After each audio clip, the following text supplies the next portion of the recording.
Hello, everyone. My name is Margie Johnson, and I'm privileged to share a little bit with you today about my thesis paper that I'm working on. This paper is the culmination of a long journey through my master's program at Liberty University. My degree is in strategic communications for educators, and the synthesis of those two things is really my passion: education and communications, and how to help educators be better communicators. One of the things I've seen in my experience as an educator is there are there are plenty of opportunities for difficult conversations to arise, and often teachers, my peers, struggle to have the tools necessary to navigate those conversations well. Difficult conversations would not be group conversations, but rather one-on-one or small group conversations that really touch on a very sensitive area. And in education, those are plentiful. And we have regular reporting that we do to parents about this, how their students are doing academically, how they're doing behaviorally, if they're maturing. Oftentimes, as educators, we find ourselves noticing things like hearing problems come up in our students that we just find a little suspicious. Things that we need to determine, is this worth broaching with the parents? Research has shown, and my paper is able to cite numerous different research projects that are research instances where people have shown that teachers are so influential and they spend so much time with students that very often they notice things, teachers do, that parents might not notice. Because of that, very often these difficult conversations arise. Also, peer-to-peer. There are times where we have, just in working relationships, which there's nothing different between that and other occupations, but there is a lot of peer-to-peer grade level collaboration that happens, planning that happens, that we have to work well together to do. Also, we have, of course, the teacher-to-student relationship. How do we speak truth into these students? How can we do that well? Oftentimes, I see teachers that yell. I see teachers that berate or shame or rely on other negative strategies to have these difficult conversations with students. It's a real shame. It does a lot of relational damage. And through observing some of these problems and some of these things, I have become more passionate about researching difficult conversations and how they come about. Also, of course, we have administration, and that brings a whole other level of accountability and authority to our classrooms.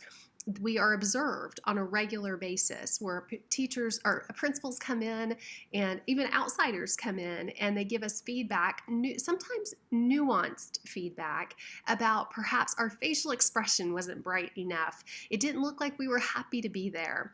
All the way down to our lesson plans really weren't robust enough. We have often there's something we could have done a little differently as we tried to set up the lesson for the day. Our question wasn't quite high thinking enough, and there's a lot of criticism that comes to an educator. And so through our educational training programs, our educator training programs, through various different ways of training, in service and other types of on-campus training that we participate in as educators, how are we supporting educators in this? So my research really is, what do educators find is the problem? Is it what makes the conversation difficult? Is it because we're not prepared for the conversation? We don't know what's happening. We're blindsided by the conversation. A parent brings a concern and we had no idea. Do we find that sometimes the conversations are difficult because while we're in the conversation, we don't feel like we have the right tools? We don't know what to say. Maybe we're not aware enough of our school's resources, so we don't know how to answer questions. Perhaps someone has gone over our heads. There are just a million different scenarios that could be the reason that these difficult conversations take place. Sometimes the difficult conversations become difficult because of the aftermath. Perhaps in the conversation you feel like everything is going fine, and then later you get a call, and this call says, I'd like some clarification about that meeting we had. And there's more to it than that. There was some misperception because the way we worded things or the way we didn't clarify things in the conversation has come to be a problem. Now, what's interesting is that in the educational field, emotions are heightened because of the additional weight that someone's child brings to the situation. Perhaps you're a businessman and you work down the street at a bank or a marketing firm and you have difficult conversations. There's no doubt.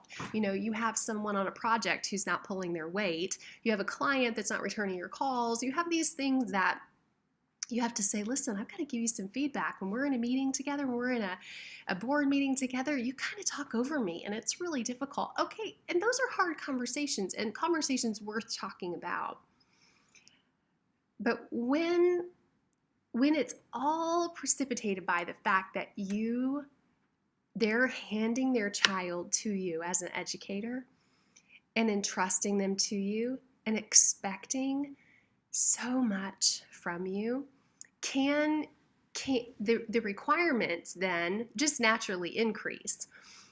They demand more. Parents demand more. Parents put the pressure on the admin, and so administration demands more of their teachers. In this paper, as I process this, I really want to dig in to some testimonies, some case studies. I want to find out from the people that are in these situations every day, what is making these conversations difficult? How can we better help? How can administration help? How can researchers help? What can we do to help make this job of education easier? Because a lot of what weighs down the spirit of the educator is the continual negativity that happens in conversations. And I think that we could do a better job of preparing them for what that looks like and how to better navigate those things. How can we make better clarifying closings of meetings? How can we follow up more proactively so that we aren't sideswiped by things? What sorts of things can an educator do to alleviate some of that inevitable stress? So while my presentation didn't give you a whole lot of the research part or specific research that was cited, what I really wanted to do was be sure to paint the picture of how necessary this project, this research is. Their teachers are, overworked and underpaid, and we should be such great communicators. It is what we signed up for. We spend the day communicating every day, but we're also held to a very high standard and the responsibility is great. So how can we be a better help to teachers? That's what I hope to find out. I want to know some stories. I want to get in the nitty-gritty and know what went wrong. What could we have done better and different? So I look forward to hearing more about your projects. I'm excited to get to the true research part of this, the project part, and in this next class and finish up my degree through Liberty. Thank you all for watching, and I look forward to seeing your presentations soon.